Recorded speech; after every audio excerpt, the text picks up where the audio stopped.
Most people ask for a pay rise the worst possible way. They walk in, say they've worked hard this year, name the number they want, and then they hope. I do this for a living, and almost everything about that is wrong, starting with what you're actually asking for. So let me show you how to ask for more money and get a yes. I'm an employment lawyer and I've been negotiating in this space for nearly 25 years, so I understand exactly how this thought process works on both sides of the table. Start with timing, because nearly everyone gets this backwards. Most people ask at their annual review. It feels logical, but it's too late. By then, the budget for your team was set weeks ago, and you're fighting over a pie that's already been cut.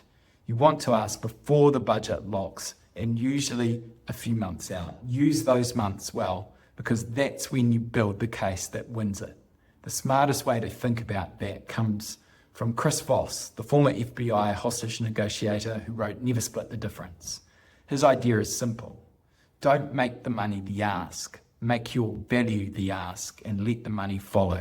And that starts long before you sit down. You work out what really matters to the business, the things your boss actually gets measured on, and you go and quietly deliver on them. So by the time you're in the room, you're not making a case for what you might be worth.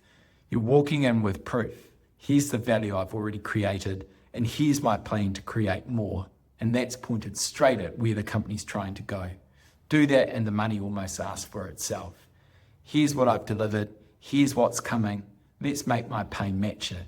You've handed your boss a business reason to say yes instead of a favor to grant you. One rule on that. Make it about their business, never your own life. The requests that are easiest to refuse all sound the same. My rent's gone up. The cost of living's brutal. Fair enough, but none of that is the employer's problem to solve. And they know it. The ones that land sound completely different. I brought in the 2 biggest accounts this year. The system I built saves the team a day a week. One's about you, the other's about them. Only one gets you paid. So before you book the meeting, write down 3 specific things you've done that made or saved the business money. If you can't fill 3 lines, you're not ready to ask yet. You're ready to go and earn it first. Then comes the number, and don't give them one number. Give them a range with the figure you actually want sitting at the bottom. If you want 100 grand, don't say 100,000. Say, I'm after something in the range of 100 to 110. Sounds like a small thing, but there's real research behind it. The moment they hear a range, they treat the bottom as your floor, not your target.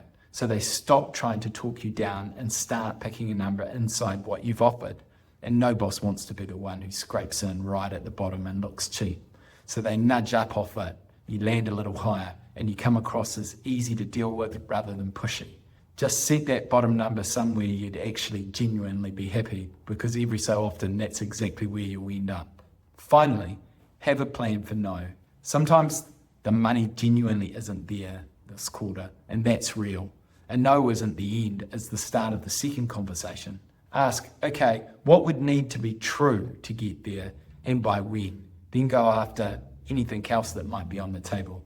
Extra leave, a better title, that might make you worth more in your hunt for your next role. Get a firm date in writing to revisit the number. What you never accept is a vague, let's see how it goes. That's not a promise, that's a polite no. Pin it to a date. So, ask before the budget locks. Bring proof of your value and a plan for more value instead of asking for money. Put your number in a range with your target at the bottom, and if it's a no, get a date to review. Do that and you're negotiating your pay like someone who's done it for a living. If you want to see these same moves when the stakes are higher, watch my next video of what actually happens in a settlement negotiation. Some tactics, bigger numbers, and tell me in the comments, what's the biggest pay rise you've ever negotiated, and how did you ask?